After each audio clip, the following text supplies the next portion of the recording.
Nairobi, the bustling capital city of Kenya, has long been plagued by high crime rates, particularly in its sprawling slum areas.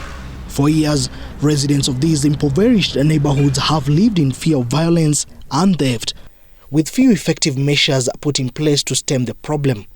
The police service, on its part, acquiring a dubious reputation following cases of extrajudicial killings, with the situation taking a disturbing turn in the past few years. Police officers have been accused of endangering the lives they are supposed to protect. Now, you see, to combat crime, some police officers have resorted to extrajudicial killings. The officers execute crime suspects without charge or trial, sparking controversy and outrage among human rights defenders. The arbitrary execution by the police in Nairobi's informal settlements is a contentious issue, while some argue that such extreme measures are necessary to protect citizens and maintain law and order. Others see it as a violation of human rights.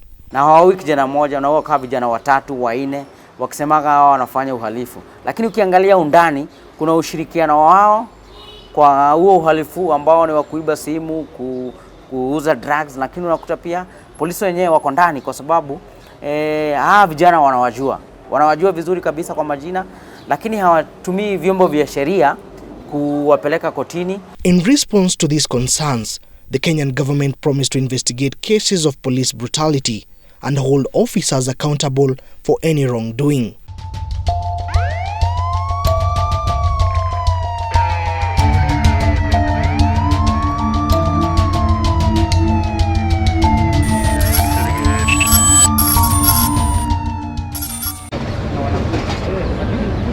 At the heart of Huruma, Sarah Wangari, a 50-year-old woman, now a human rights activist, walks us through one of the most notorious slums. Still, she wears a worried and distressed look. Wangari is a mother of two, but lost her only son in 2019. She alleges that her son was killed by the police. Nilikienda kwa barabara, niende kununua chenye nilikuwa naenda kununua, ndio nikapata mtoto wangu amelala chini. Ilinipiga mshtuko sana sababu niliona ni kama ni yeye, sio kama ni yeye. Si ndio nikapata wanamfanya tero, wanampiga tero, alafu wakatoa bunduki nyingine hapo kwa gari, walikuwa wamepaka gari hapo, wanapiga maova, wakamwekelea hapa kwa kifua, unaona. Mimi nikakaa tu hapo hadi saa 8 za usiku. Sawa nioni niko kwa kona tu. Hata nilikuwa tu kwa kona. Saa 8 ndio sasa niliona wameitana wengi, wakakuja na Land Cruiser wakambeba. Also known by her street name, Wanga, her story is a familiar one in this neighborhood, where police brutality and extrajudicial killings were a common occurrence. Nikaona mtoto wangu amejaa mashimo kwa mwili, huku kwa mguu, hapa kwa kifua, kwa mkono, unaona. Ndio nikauliza huyu mtu wa mochari, mtoto wangu amefanya nini? Wakaniambia liletwa na mapolisi wa kutoka Pangani na ameandikiwa yeye ni gangster, na walinipea hiyo pepa, mimi mwenyewe nilisoma hiyo ya hiyo ya uko polisi. Aliletwa na polisi wa Pangani na ameandikwa yeye ni gangster, na walikuwa wa 5 na 3 escape, unaona. Mimi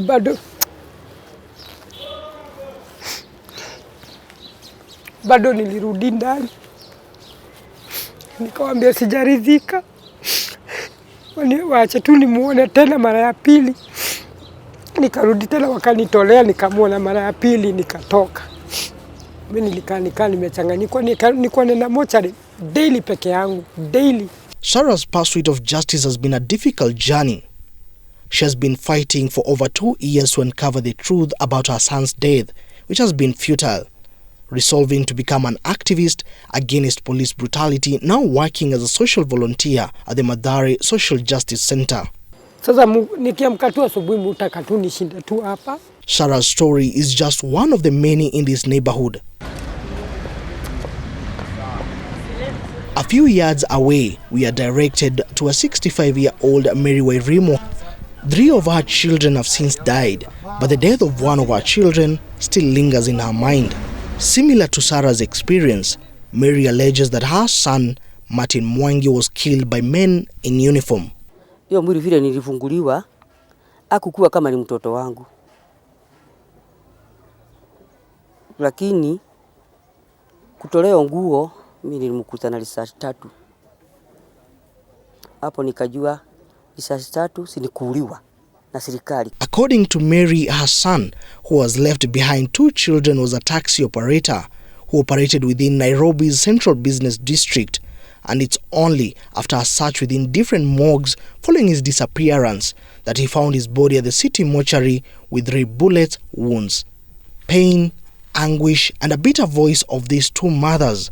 They mentioned a turnaround of police operations within the area, crediting it to a new police boss who took over command 2 years ago. So I have 4 MCAs under me. Officer commanding Huruma Police Station is the talk of town. Chief Inspector Robert Mugo in 2021 was transferred to the area, and according to residents, the man has changed the face of policing. We caught up with OCS Mugo when he was meeting visitors who had come to check why the station had been ranked the best by an NGO who declined to a request to be named in this report.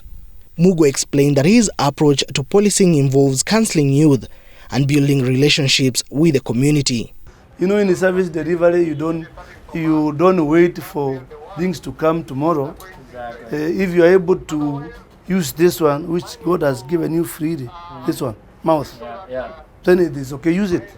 But otherwise, Mugo is praised for his approach to policing that said to have changed the way civilians view the police, which in turn has had a positive impact on crime rates in the area. Here in Mathare, this uniform is a bit scary. Right. I don't know why. But there's a gap that we are trying to bridge by now engaging the members of community on community policy. Right. Because we have there's a tribe down here at Kiamaiko, and where culture is harmful. The works of Mugo and officers stationed at Huruma are complemented by Don Carlos Otieno, a 23-year-old reformed member of a criminal organized gang.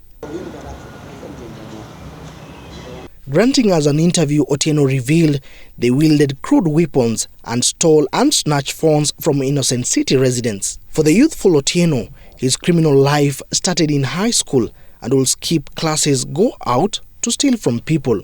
His friends did not last long in the world of crime. Most of them died after being shot dead by the police. Na wengi wenye walikuwa visu tuliwapoteza. How he managed to get out of the world of crime was a question we did not fail to pose. Huo sasa kange kwa ofisi. Sasa sema ati nimetoka kwa ofisi. Akange kwa ofisi. He's walking in the ground talking with the youth, trying to tell them about the goodness of changing. Mimi nampenda na hiyo kitu moja. Pia advice yake ananipatia. Au daily nikimtembelea lazima ni advice. Asking about the new police commander, he had an interesting answer. Ukija kuzusha OCS mbele ya mayutu wetu, you will be at risk. Utakuwa na risk sana. Juu watamsikiza sana kukushinda. Nimekuwa mtu free na watu. So unakuja unaleta shida tu ndakuvuruga na yeye. Hata before waita askari utakuwa na kazi ngumu. But then we have to also educate them, sensitize the community around us that this is wrong. If there's conflict in law, this is the procedure which is supposed to be followed. Asante sana kwa kazi nzuri, kwa kazi nzuri, kwa kazi nzuri, kwa kazi nzuri uliyofanya, uliyofanya, uliyofanya, uliyofanya. Asante, asante. Mugo is passionate about ending crime and changing the narrative and changing the relationship between police and the civilian. Huruma residents hold him in high regard, but will the narrative change completely? It is a question of wait and see. Mwege William, TV 47, Huruma in Nairobi County.